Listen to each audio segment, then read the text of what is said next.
sé que mi Cristo vive. En la palabra de Dios, la Biblia, hay un mensaje para ti, para mí y para toda la humanidad, el Evangelio de Jesucristo. Certeza es la razón, la existencia. Certeza es el alfa y omega. Un mensaje para ti.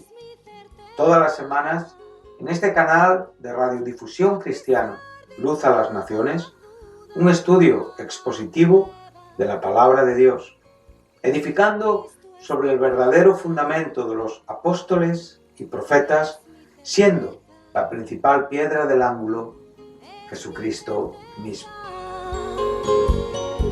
Que ni lo alto ni profundo. Síguenos en directo o en cualquiera de nuestros canales y recuerda que Dios tiene un mensaje para ti. Que Dios os bendiga y edifique a través de su palabra. Amor de Dios, certeza, yo sé que mi Cristo vive. Certeza, para Él no hay nada imposible. Certeza, es la razón, la existencia. Certeza, es el alfa y omega. Es un placer saludar de nuevo a los oyentes de Radio Luz a las Naciones en nuestro programa semanal, un mensaje para ti, donde juntamente con mis compañeros y colaboradores de Radio Luz a las Naciones emitimos semanalmente y tratamos de abordar, pues como siempre, enseñanzas de la palabra de Dios. En el último tiempo de nuestro programa estamos estudiando juntos la primera epístola del apóstol Pablo a los Corintios, la epístola que escribió primero de las tres mayores, que es Primera, Segunda, Corintios y Romanos. Esta epístola, que fue escrita aproximadamente en el año 55 después de Cristo, en su tercer viaje misionero desde Éfeso. Esto ya lo hemos hablado en otros programas, aquellos que han estado siguiéndonos, y que fue una iglesia que él fundó en su segundo viaje misionero. Estamos estudiando esta carta y lo estamos haciendo de una manera sistemática, ordenada. Estamos yendo a través de los versículos y los capítulos de esta carta y estamos tratando, por la gracia de Dios, de extraer y compartir con ustedes lo que aquí la palabra de Dios nos quiere enseñar. Siempre usando un método interpretativo literal, gramatical, histórico, donde podemos dar sentido a lo que aquí leemos en una manera segura, por aquellas cosas que realmente están claramente constatadas y explicadas en la palabra de Dios, sin tratar de adaptar ni de exponer en una manera espiritualmente incorrecta. Ya digo que cuando usamos los métodos correctos siempre estamos presentando la Biblia de una manera espiritualmente correcta y procurando sacar y aprender de toda la enseñanza que aquí el apóstol Pablo, en esta carta dirigida a una iglesia que estaba ubicada en Corinto, la actual Grecia, y mostrándoles la preocupación que él tenía por algunos asuntos de carácter espiritual. Por lo tanto, vamos a iniciar nuestra lectura de hoy y siempre pidiendo a Dios que bendiga su palabra y que pueda dirigirla al fruto y a la glorificación de su santo nombre. Dice así el apóstol Pablo en el primer capítulo.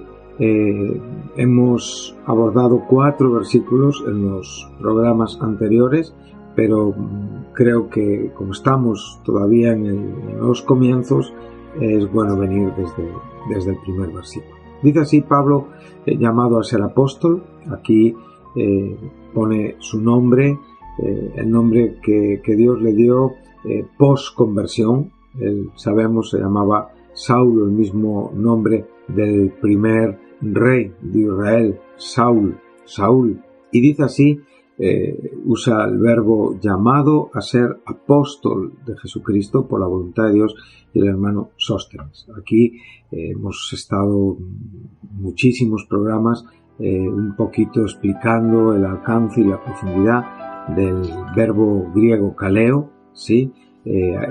También en su forma sustantiva y adjetiva, kletos y klesis, con todo el significado que este verbo tiene en cuanto a la soberanía de Dios, que inicia un propósito y lo manifiesta en el tiempo, y cómo Dios es suficiente para citar, para invitar, para llamar a un hombre en una situación concreta para convertirlo en un ministro de la palabra, en un ministro de la Iglesia, y en este caso nada más y nada menos que llamar a Saulo de Tarso para llegar a ser el apóstol por excelencia de la incircuncisión, el hombre que escribió gran parte del Nuevo Testamento, y un hombre que fue el apóstol de los gentiles con un fruto maravilloso en el establecimiento de iglesias. Bueno, estamos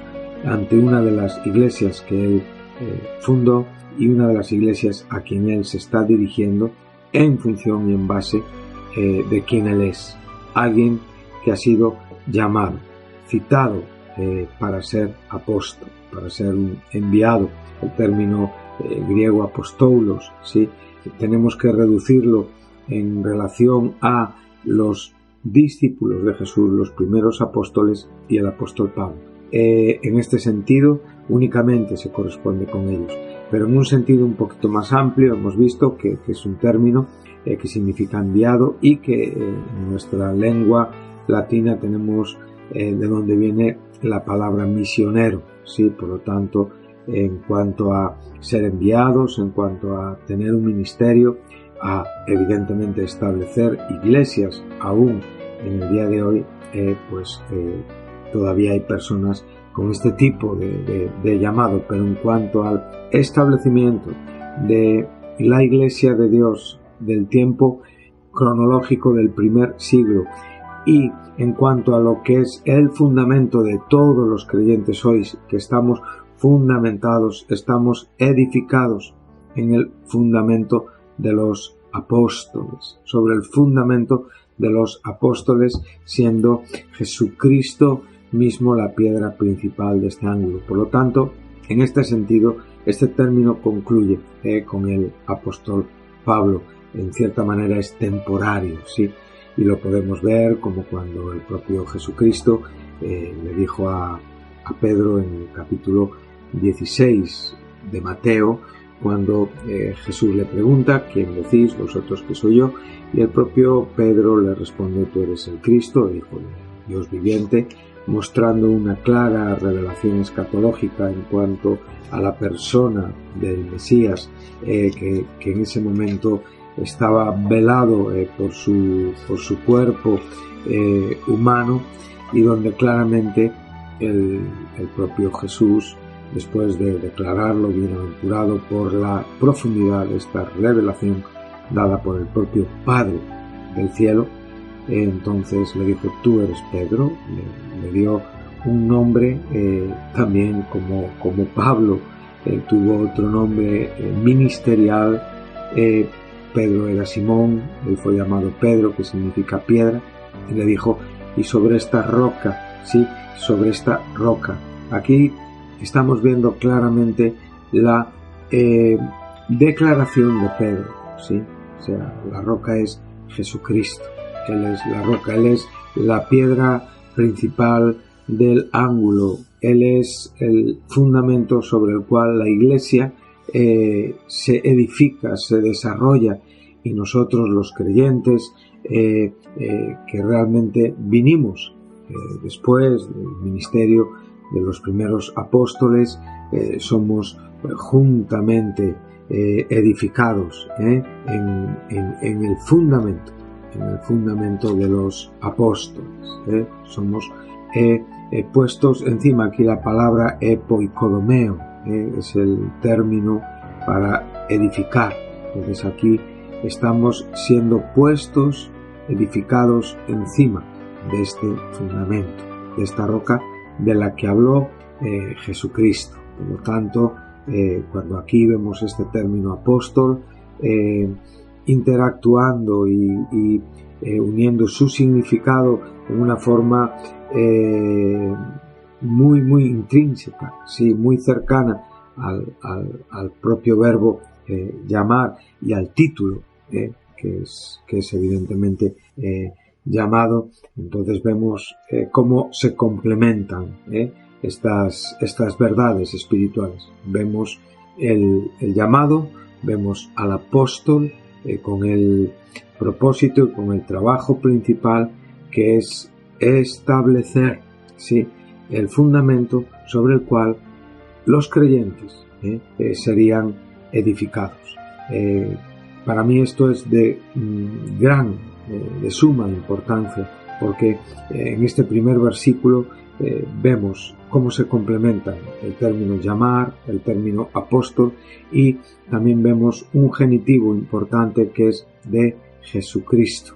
O sea, el dueño, realmente el que inicia y el que desarrolla y el que concluye, y a quien está sujeto el ministro es a Jesucristo. Y muchas veces se declara, Pablo dice esclavo de Jesucristo, usa el término doulos, ¿sí?, para reconocer que él pertenece a Cristo, que él pertenece a Dios por la persona y en la persona de Jesucristo. Esto es algo que todos los creyentes debemos de tener siempre muy claro a la hora de vivir un ministerio, y que evitaríamos muchos dolorosos fracasos y tendríamos una espiritualidad mucho más sana y correcta en la Iglesia, en el cuerpo de Cristo. La voluntad de Dios es siempre el argumento donde Pablo inicia su vida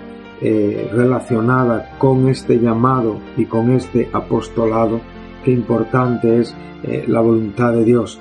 Este término a veces tan mal explicado y en muchos casos tan mal usado y casi convertido en una justificación para las vidas totalmente a veces desordenadas y depravadas. Me gusta cómo el apóstol presenta las palabras en el capítulo 12 de Romanos, donde él, hablando a los creyentes de Roma, a los cristianos de Roma, a los creyentes de estos tiempos, a nosotros que hoy leemos la epístola a los romanos, dice: os ruego por la misericordia de Dios, os ruego por esa obra que él llevó a cabo en la cruz por nosotros, que presentemos nuestros cuerpos, ¿sí?, en sacrificio vivo, santo, agradable a Dios, que es nuestro culto, que es realmente la vida espiritual más normal y razonable, ¿sí?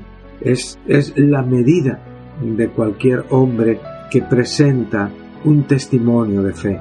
Presentamos nuestros cuerpos en un sacrificio.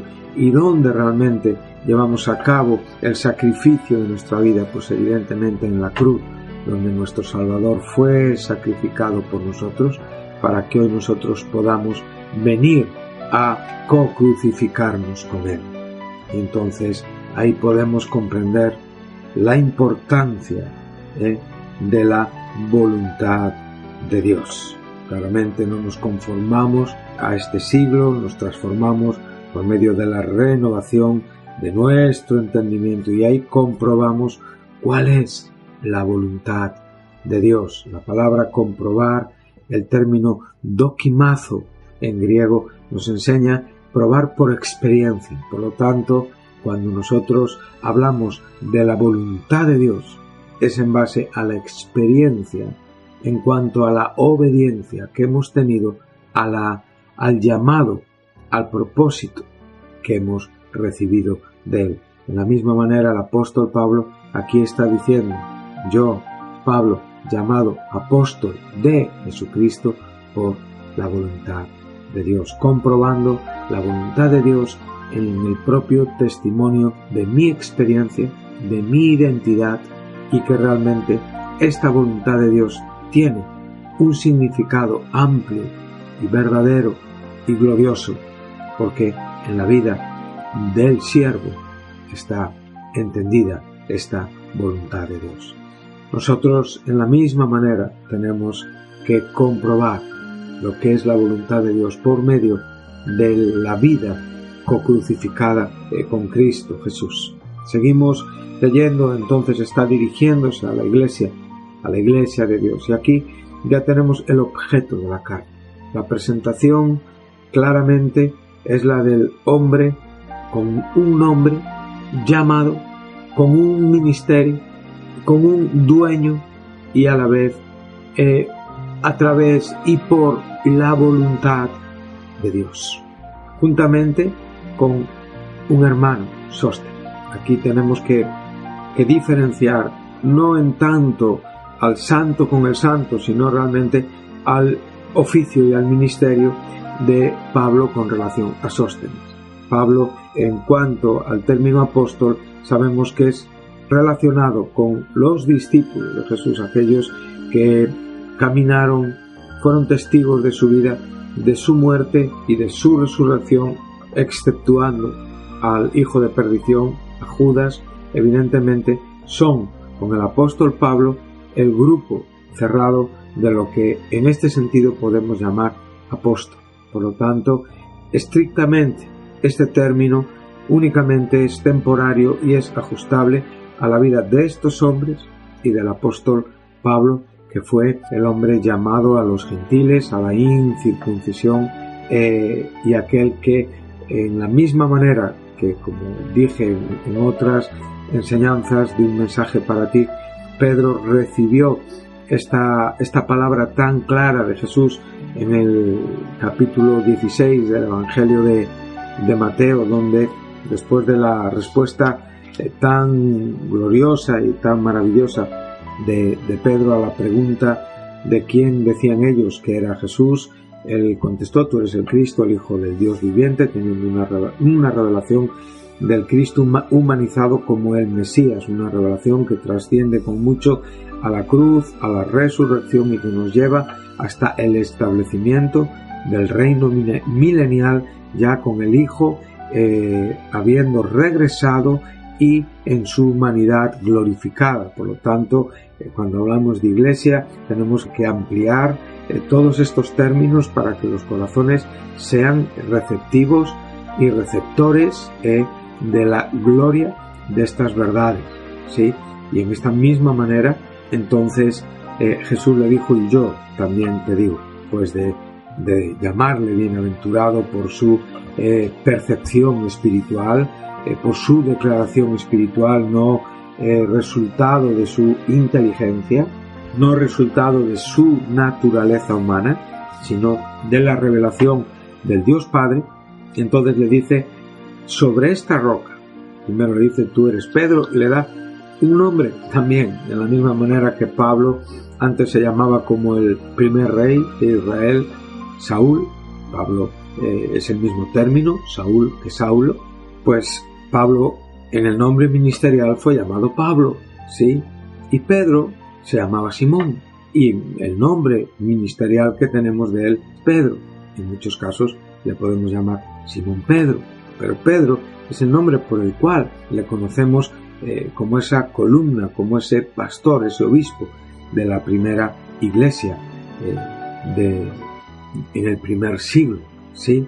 La iglesia que nace el día de Pentecostés.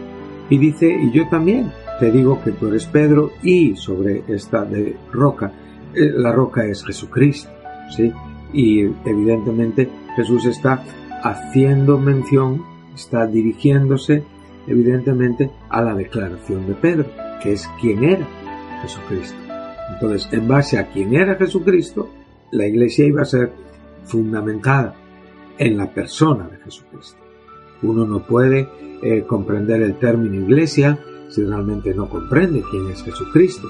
Uno no puede vivir en la iglesia si primeramente no es introducido a través del nuevo nacimiento, como bien nos enseña el apóstol Pablo, primera carta a los Corintios, capítulo 12, versículo 13, dice: donde todos por un mismo espíritu somos bautizados en el cuerpo de Cristo, o sea, introducidos a la Iglesia mística, al cuerpo místico del Señor, y por supuesto, como consecuencia inmediata de que nuestra vida espiritual está asentada ya en lo que es la Iglesia en la Biblia, pues evidentemente nuestra vida ya también es expresada físicamente en algún lugar donde nos toque vivir nuestra vida en la Iglesia cristiana, una iglesia que siempre tiene que ser y tiene que reflejar las verdades escriturales, tiene que tener una sana doctrina, tenemos que ver que está estructurada,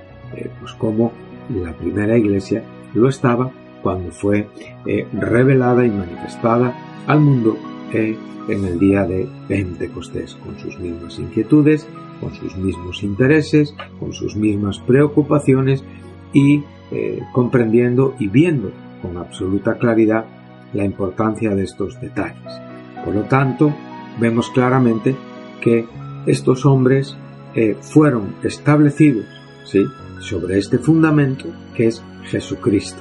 Y en este sentido, los apóstoles ministerialmente tienen este ministerio tiene temporalidad y tiene finalidad con el apóstol Pablo, pero también es verdad que a día de hoy el término apóstol se puede usar y se puede aplicar a personas que son enviadas, porque apostolo es un término que significa enviado, de donde también viene nuestra palabra latina misionero. Entonces, hoy hay muchas personas enviadas, pero en el sentido del apostolado de aquí, del primer siglo, lo concluimos, en mi opinión, con el apóstol Pablo. Y usando también un texto precioso que viene en la carta del propio apóstol Pablo a los Efesios, en el capítulo 2, en el versículo 20, aquí se nos enseña claramente que después de declarar en el verso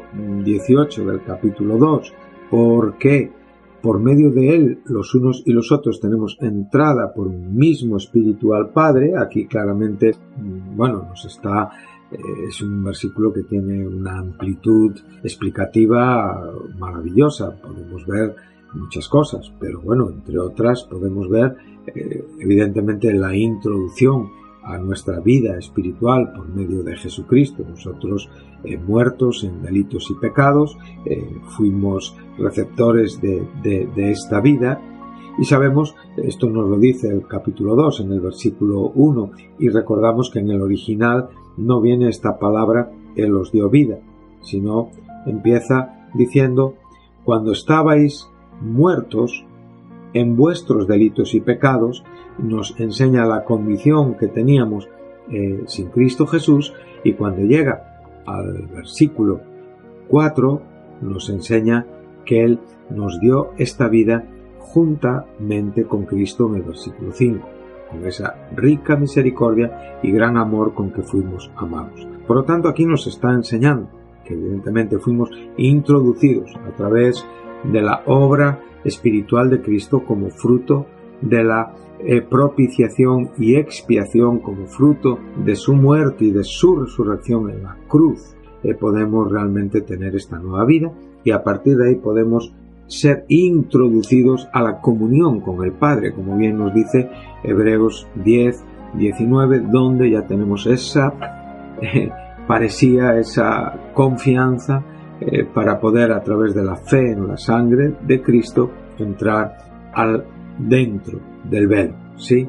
Porque Él ya rasgó el velo que tipificaba su carne. Por lo tanto, somos introducidos, y como resultado de esta gran verdad no somos extranjeros ni advenedizos, sino ya tenemos una conciudadanía con los santos y somos miembros de la familia de Dios. O sea, ya los creyentes, cada creyente, en el momento en el que es convertido, en el momento en el que es transformado, en el momento en el que nace espiritualmente, en el momento en el que es salvado espiritualmente por la obra de Jesucristo, ya no es un extranjero ni alguien ajeno o extraño, sino que ya forma parte de la ciudadanía de los santos. Y esto es tan amplio como los santos de todos los tiempos. Porque en el resultado final del pensamiento escatológico bíblico,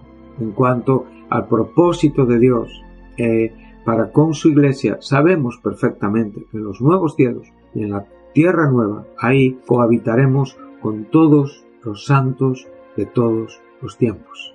Eso será maravilloso, saber que juntamente con los santos vetotestamentarios, nuestros hermanos maravillosos que vieron la gloria de Cristo hacia adelante, pero que a la vez también tuvieron evidentemente una revelación de Cristo, vamos a poder cohabitar juntos. Hoy espiritualmente ya somos conciudadanos, aquellos que vivimos y los que han partido ya con el Señor, pero también no solamente somos conciudadanos, sino somos miembros de la familia de Dios. ¡Qué maravilla!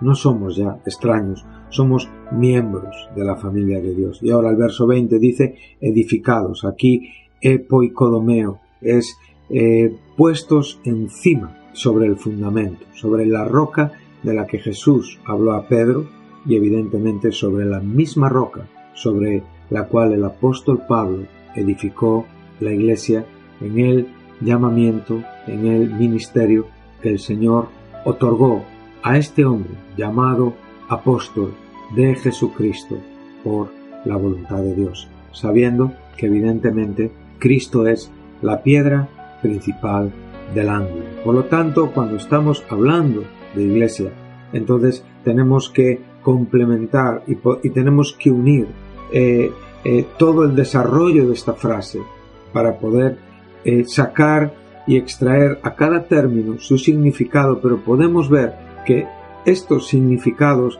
están constantemente relacionados y dan sentido unos a otros. Entonces la escritura se vuelve clara ante nuestros ojos y podemos ver que en este propio orden sistemático, expositivo de esta enseñanza podemos apreciar mucho más lo que aquí se nos está diciendo, ¿no?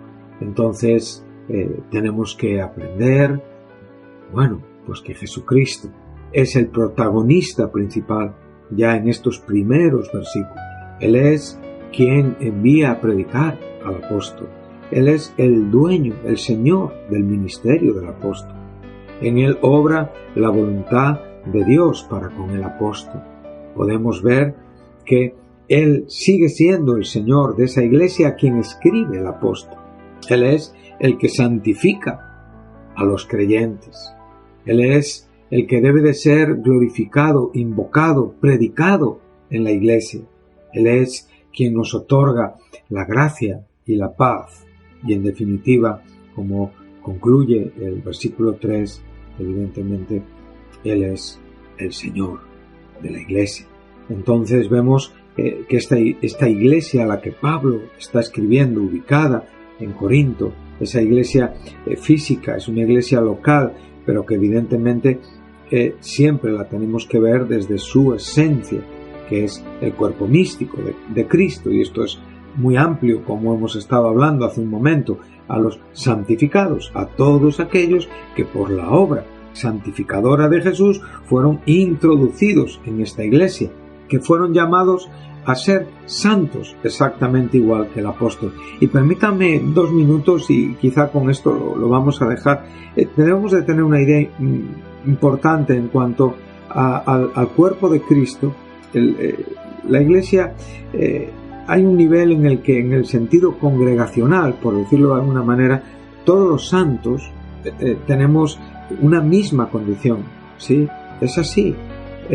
Somos, como dice, por la sangre del Cordero inmolado, somos reyes y somos sacerdotes. Cada cristiano, por joven, por viejo, por tiempo o más o menos tiempo que lleve en Cristo Jesús, es un santo desde el día en el que Cristo lo constituye como tal. Pero también debemos de entender que en la iglesia hay ministerios. Entonces, en el sentido de santos, todos estamos siendo ministrados por Jesucristo, directamente y en una misma condición. Pero a la vez también debemos de comprender que los ministerios son dados por Dios para que personas con estos llamados específicos ministren a la Iglesia, y Dios ministra a la Iglesia por medio del llamamiento de estos hombres. Y en este sentido, no todos los santos son apóstoles. Por lo tanto, vemos que en origen y en esencia y en punto de partida, todos los santos tenemos un mismo comienzo. Somos llamados a ser santos, ¿sí? Por esta voluntad de Dios y por esta gracia maravillosa. Pero a la vez también el Señor tiene a bien llamar a personas para darles oficios, dones, ministerios, para desarrollar para el provecho del cuerpo de Cristo. Pero bueno, esto será un tema que trataremos más adelante. En este momento estamos tratando de enseñarles esta idea para que podamos comprender cómo hemos concluido estos capítulos. Y podemos ver que los santos, su principal asunto es invocar el nombre de Jesucristo. O sea, la razón principal de la Iglesia es evidentemente llamar, convocar, invocar, predicar, realmente adorar, alabar en todo momento el nombre de nuestro Señor Jesucristo, que es el Señor, como digo, de la Iglesia y el que nos otorga la gracia y la paz del Dios Padre y de Él mismo. Bueno, que Dios les bendiga y continuaremos en el versículo 4 en el próximo programa. Es el tiempo que tenemos y gracias a Dios también por lo que nos permite hacer. Dios les bendiga.